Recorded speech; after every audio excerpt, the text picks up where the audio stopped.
लोग थे राष्ट्रीय स्वयंसेवक संघ के जिन्होंने स्थापना किया, उनका काशी हिंदू विश्वविद्यालय से भी एक रिश्ता रहा है। हमारे काशी हिंदू विश्वविद्यालय में वो भी जूलॉजी विभाग में प्रोफेसर थे, तो एक रिश्ता उनका भी बनता है।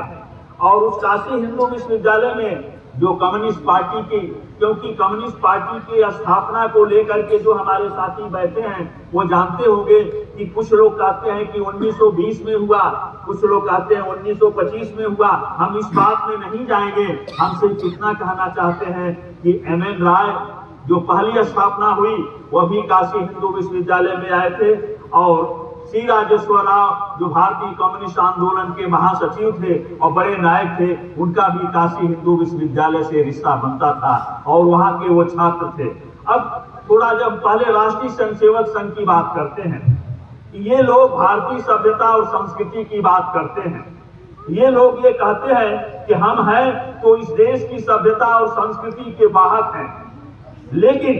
इनका ओरिजिन कहां से था? मुंजे को राष्ट्रीय स्वयंसेवक संघ के लोगों ने भेजा था कि हम अपना दस्तावेज बनावे, अपना संगठन बनावे, तो ये हिटलर और मुसोलिनी के यहाँ गए थे। अब आप खुद सोचिए और हिंदुस्तान की जनता को सोचना चाहिए कि जो लोग राष्ट्रीय देश की एकता, सभ्यता और संस्कृति की बात करते हैं, उनका हिटलर और मुसोलिनी से क्या रिश्ता हो सकता है? हिटलर और मुसोलिनी कभी भी हिंदुस्तान की सभ्यता और संस्कृति से उनका कोई संबंध नहीं है। लेकिन ये जो लोग फर्जी राष्ट्रीय स्वयंसेवक संघ के लोग जो फर्जी राष्ट्रवाद की बात करते हैं, इनके राष्ट्रवाद की जो परिभाषा बनी, जो उसका जो स्रोत बना, वो हिटलर और मुसोलिनी थे। और हिटलर और मुसोलिनी को इस देश की और दुनिया के इतिहास में दफना दिया गया है, लेकिन हिंदुस्तान में उस दफन की हुई आत्मा से फिर से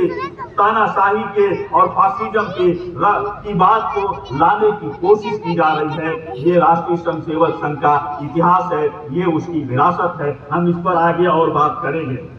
भारतीय कम्युनिस्ट पार्टी की स्थापना भी दुनिया के पैमाने पर जो मार्क्सवाद के द्वारा जो ये कहा जा रहा था कि पूंजी का खात्मा किया जाएगा, संपत्ति के अधिकार पर किसान और मजदूर का हित स्थापित किया जाएगा, और हम एक ऐसी सत्ता स्थापित करेंगे जिसमें कोई गरीब नहीं होगा, कोई अमीर नहीं होगा, और हर व्यक्ति को काम करने का अधिकार होगा, हर व्यक्ति को सम्मान के साथ जीने का अधिकार होगा। जब कार्ल मार्क्स ने कम्युनिस्ट घोषणा पत्र को सामने लाया और उसको रूस में, जब लेनिन ने उसको प्रैक्टिकल के रूप में उभारा, और 1917 में जब रूसी क्रांति करके सोवियत संघ की स्थापना किया, समाजवाद की स्थापना किया, तो केवल रूस में ही नहीं, दुनिया के हर हिस्से में उसकी हलचल होने लगी। और दुनिया का जो किसान मजदूर था, जो बुद्धिजीवी था, जो तर्कसंगत विचारों में विश्वास करता था, जो विज्ञान और तकनीक में विश्वास करता था, जो बराबरी में विश्वास करता था, और जो किसानों और मजदूरों के संघर्षशील विरासत से जुड़ा हुआ था, इन सारे लोगों ने तय किया कि दुनिया के हर कोने में लाल झंडे को स्थापित करना है और किसान और मजदूर का राज स्थापित करना है। इसी सपने को लेकर के एमएन राय ने ताशकंद में 1920 में कम्युनिस्ट पार्टी की स्थापना किया। और ये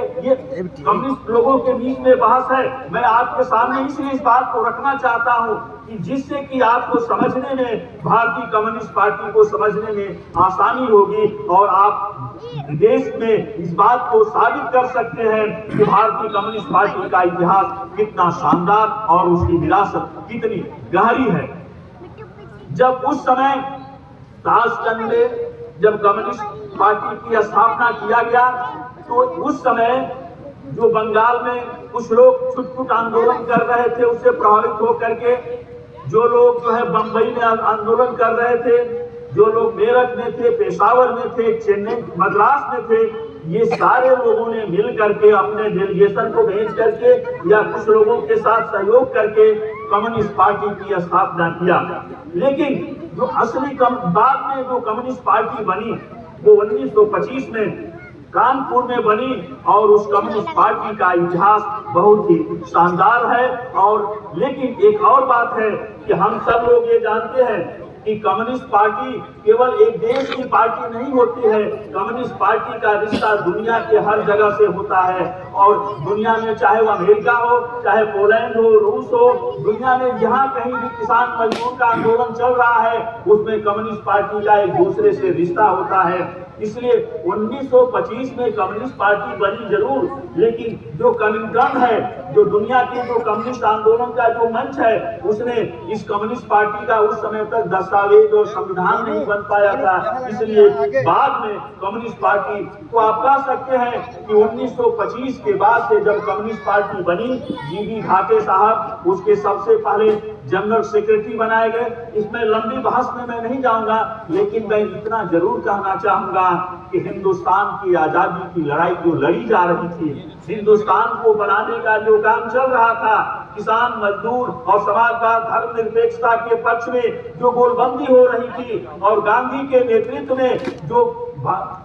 देश की जनता शामिल हो रही थी, उस सब में कम्युनिस्ट पार्टी से जुड़े हुए लोगों की बहुत बड़ी भूमिका है, जिसको आज तक हमने दस्तावेज के रूप में सहेज कर नहीं कर पाए हैं। आने वाली पीढ़ी को इसकी जरूरत है कि हर इलाके में भगवती बाबू के ये जो विरासत है इसका दस्तावेजीकरण किया जाए। प्रतापगढ़ में, पूर्वांचल में अनेकों हैं, उसका दस्तावेजीकरण करने की आज जरूरत है। ये कम्युनिस्ट पार्टी का इतिहास था। अब एक बात और है, कम्युनिस्ट पार्टी भारत बाहर की जरूर थी, लेकिन जब यहाँ कम्युनिस्टों के ऊपर आरोप लगाया गया कि यह तो विदेश की पार्टी है, इसका हिंदुस्तान के तहजीब से, हिंदुस्तान के संस्कृति से, सभ्यता से कोई रिश्ता नहीं है, जब ये आरोप लगाया गया तो हमारे कम्युनिस्ट आंदोलन से जुड़े हुए तमाम लोगों ने इस चुनौती को स्वीकार किया। और जब इस चुनौती को स्वीकार किया तो मेरा ये दावा है कि 1933 से 1948 के बीच में हिंदुस्तान में, चाहे वो किसान आंदोलन हो, चाहे वो लेखक का आंदोलन हो, छात्रों का आंदोलन हो, महिलाओं का आंदोलन हो, ट्रेड यूनियन का आंदोलन हो, इस हर आंदोलन में कम्युनिस्ट विचारधारा से जुड़े हुए लोगों ने उसमें अपना अपना योगदान दिया था। और उस समय दुनिया के भारत की आजादी की लड़ाई के जो भी नायक थे, वे सारे के सारे लोग कम्युनिस्ट आंदोलन के इस तमाम जो पायदान बने हुए थे, जो गुलदस्ते बने हुए थे, उस गुलदस्तों को सजाने का काम किया था। AISF की जब स्थापना हुई तो जवाहरलाल नेहरू से लेकर के जिन्ना तक उसने छात्रों को अपनी दिशा दिया और कहा कि तुम्हें पढ़ना है, लड़ना है और समाज को बनाना है। उस समय के आजादी की लड़ाई के जो सबसे बड़े नायक जवाहरलाल नेहरू थे, वो AISF की स्थापना से जुड़े। जेपी भाई से बात हो रही थी कि जिस हमारे जो गंगाधर अधिकारी थे, ये आइंस्टीन के साथ जो है ये लैब में काम किए थे जर्मनी में, और जब उनको वो भी शामिल थे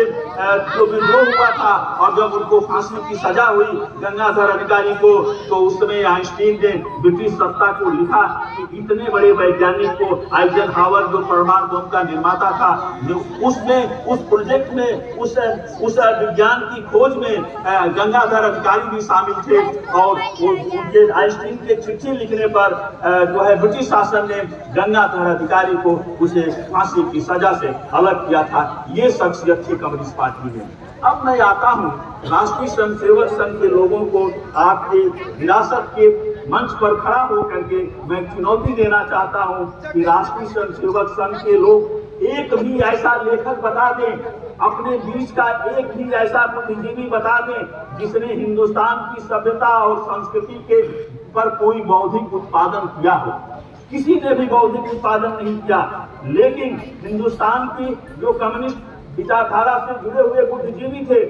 उन्होंने हिंदुस्तान के तमाम तरह के जो दार्शनिक विमर्श थे उस पर उन्होंने काम किया। और देवी चट्टोपाध्याय, हम जो भी हमारे छात्र हैं या जो भी हमारे साथी आए हुए हैं, मैं आपसे, हम हो सकता है कि आप उस किताब को पढ़े हैं, लेकिन मैं आपको कहना चाहूंगा कि देवी चट्टोपाध्याय ने जो लोकायत लिखा और हिंदुस्तान के सभ्यता और दर्शन को लेकर के जो विमर्श खड़ा किया, उस विमर्श के मुकाबले आज तक हिंदुस्तान में उसके पैरेलल कोई बौद्धिक उत्पादन किसी दूसरे ने नहीं किया। मार्क्सिज्म और